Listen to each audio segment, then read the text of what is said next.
Assalamualaikum warahmatullahi wabarakatuh. Kembali lagi di channel 10 Pemuda, channel yang berisi informasi tentang pendidikan dan materi-materi teknologi informasi dan komunikasi.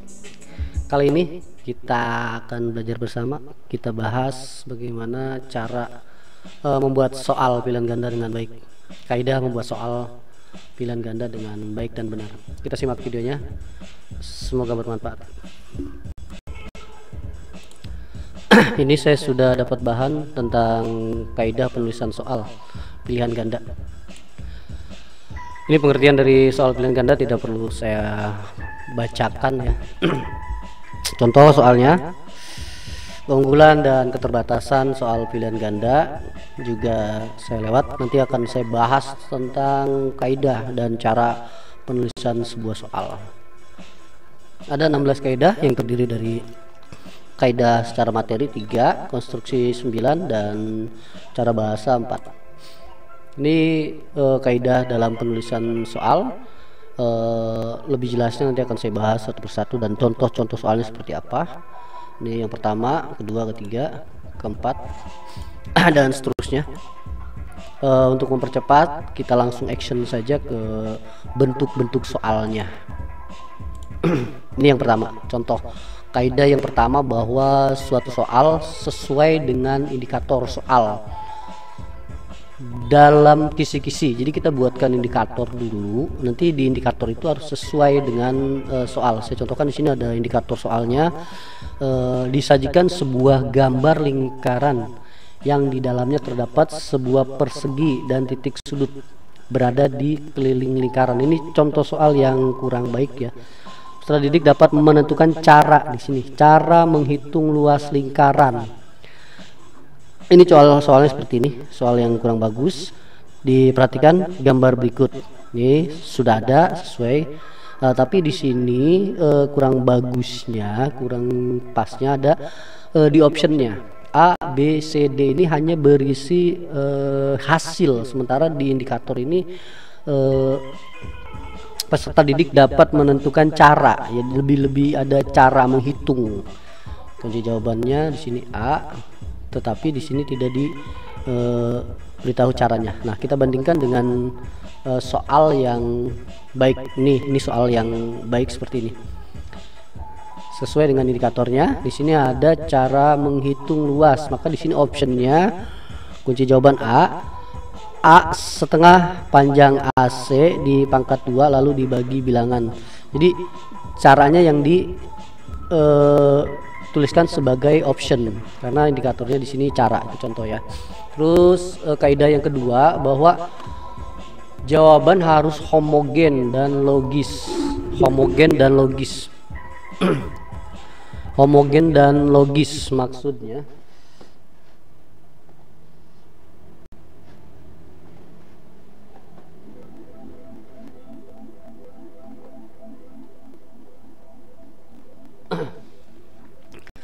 jawaban harus homogen dan logis ditinjau dari segi materi. Maksudnya di sini homogen ya. Homogen itu yang sejenis atau yang sesuai dengan bahasan cakupan dari soal tersebut.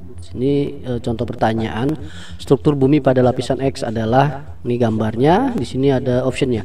Kerak bumi, mantel bumi, inti bumi, atmosfer. Nah, kenapa di sini dianggap tidak homogen? Karena option yang D ini terlalu luas cakupannya, tidak sesuai cakupan dari inti materi yang ditanyakan soal tersebut. Jadi terlalu meluas. Harusnya yang pasnya seperti ini. Nah, ini jawab soal yang baik. Jadi bahwa optionnya ini homogen. Perhatikan gambar berikut. Struktur bumi pada lapisan X adalah bicara tentang lapisan bumi. Jadi yang optionnya ini tentang lapisan bumi saja. Contoh A, kerak bumi, mantel bumi, inti luar bumi, dan D, inti dalam bumi. Ini soal jenis pada pelajaran geografi ya. Kunci jawabannya A. Bedanya di sini ini ada atmosfer. Atmosfer itu bukan masuk kategori pokok bahasan dalam cakupan ini. Selanjutnya, setiap soal harus mempunyai satu jawaban yang benar. Nah, ini setiap soal harus mempunyai satu jawaban yang benar. Ini contoh yang kurang bagus. Di sini ada kunci jawaban B dan C. Jadi B dan C ini jawaban yang benar, ada dua. Ini yang tidak bagus, harusnya di sini contoh yang bagusnya kunci jawaban B. Jadi hanya satu option untuk jawaban yang benar. Selanjutnya pokok soal harus dirumuskan secara jelas dan tegas. Ini contoh soal yang kurang bagus karena di sini yang diperoleh berbandingan seperti tampak pada diagram berikut. Pertanyaannya adalah jika seluruh tanaman F2 berjumlah 12 pohon, akan diperoleh tanaman ecis berbiji buah sebanyak. Nah, jadi yang ditanya pohon ya, bukan persentase. Di sini optionnya persentase. Ini jawaban contoh soal yang kurang baik. Ini yang bagus seperti ini. Di optionnya pun di sini kunci jawabannya A. Optionnya adalah pohon, 9 pohon, 6 pohon, 3 pohon, 1 pohon. Ini jawabannya A. Jadi tidak seperti ini ya. Ini persentase, sementara ini pohon. Selanjutnya ini soal harus dirumuskan secara jelas dan tegas. Soal harus dirumuskan secara jelas dan tegas, sama seperti ini. Cuman ini untuk contoh soal bahasa Inggris ya. Bahasa Inggris saya tidak bahas, takut salah penerjemahan. Ini sama intinya, soal harus dirumuskan secara jelas dan tegas. Kaidah yang kelima, rumusan pokok soal dan pilihan jawaban harus merupakan pernyataan yang diperlukan saja. Ini pernyataannya ini terlalu meluas. Ini yang benar. Jadi secukupnya saja. Saat ini contoh sini, saat ini berbagai fasilitas jalanan dibangun di kota Jakarta, bla bla bla bla. Pertanyaannya, kalimat yang tepat untuk melengkapi paragraf tersebut. Nih paragrafnya untuk dilengkapi, kunci jawabannya C. Keadaan ini akan menimbulkan pemikiran ini yang benar dan ini yang kurang pas. Jadi di sini terlalu bertele-tele soalnya, dan di sini harus merupakan pernyataan yang diperlukan. Sini ada pernyataan yang kurang diperlukan, itu harusnya langsung ke sini saja. Kaidah yang keenam, pokok soal jangan diberi petunjuk ke arah jawaban yang benar. Nah, soal harusnya tidak ada di sini yang tersirat tentang jawaban yang benar. Ini contoh yang benar, ini yang kurang benar. Kita lihat di sini di bagian mananya yang tidak sesuai ya. Kemiskinan, ekonomi, keuntungan kekayaan kelompok secara tidak punya kemampuan untuk merubah keadaan, dampak permasalahan tersebut. Semakin kaya dan semakin miskin berjebak dalam lingkaran kemiskinan. Salah satu faktor penyebab timpang sosial di perkotaan adalah C. Pertumbuhan ekonomi tidak merata antar wilayah.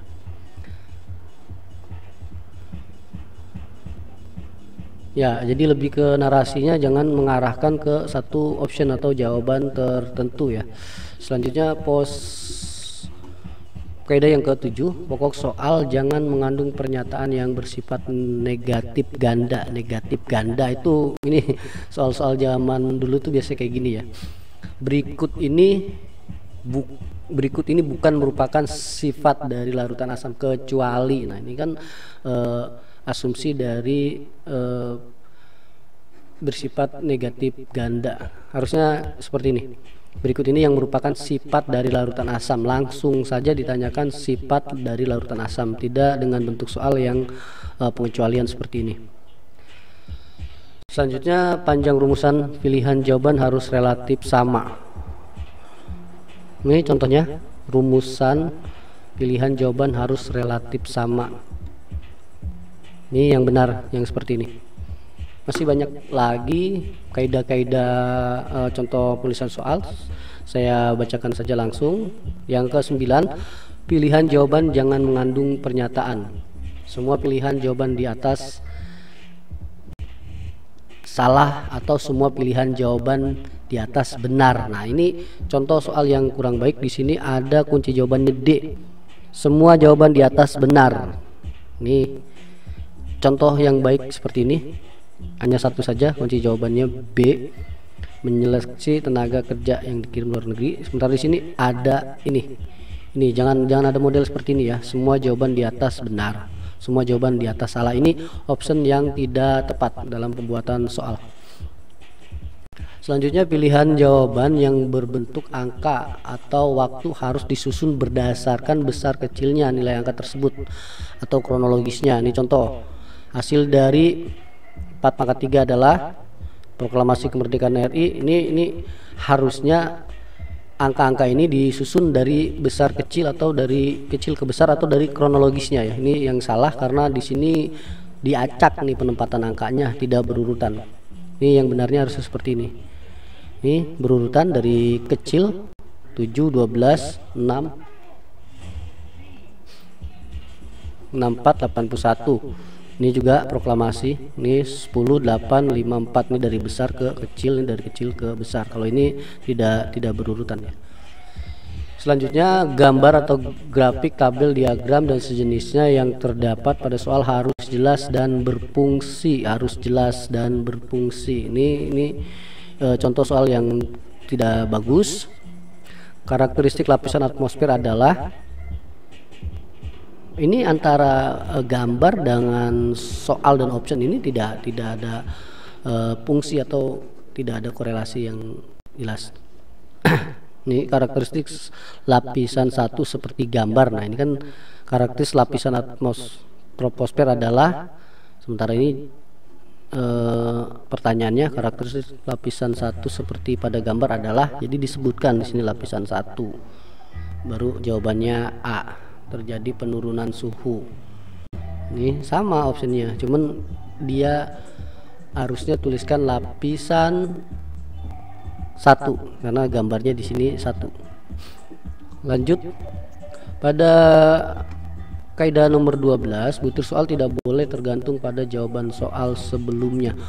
Butir soal tidak boleh tergantung pada jawaban soal sebelumnya. Ini contohnya. Soal sebelumnya ini bergantung ke sini, harusnya seperti ini yang betul, tidak bergantung antara ini dengan ini. Kaidah nomor 13, soal harus menggunakan bahasa yang sesuai dengan bahasa Indonesia. Ini contoh yang kurang bagus. Apabila kamu memperkecil gaya gesek dapat dengan cara ini pertanyaannya membingungkan ya, kata-katanya tidak tersusun rapi.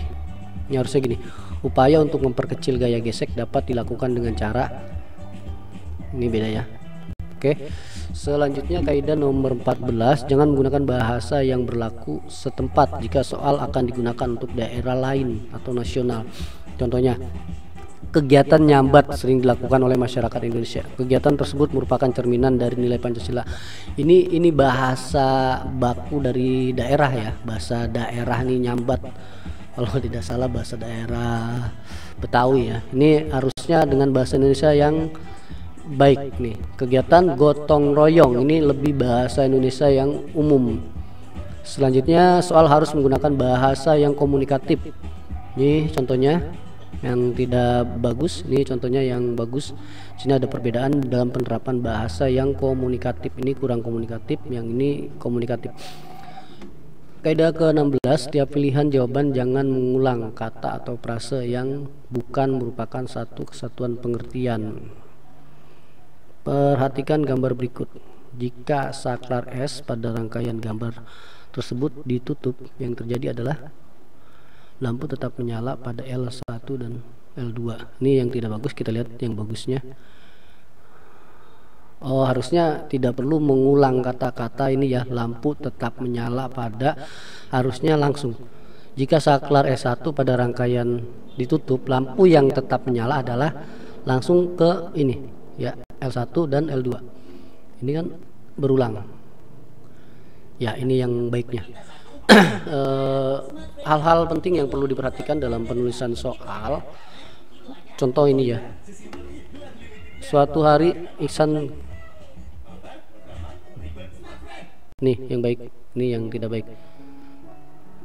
Demikian beberapa kaidah-kaidah dalam penulisan soal. Mohon maaf juga karena saya juga dalam tahap belajar. Yang jelas mari sama-sama belajar dalam menjadikan pendidikan yang lebih baik.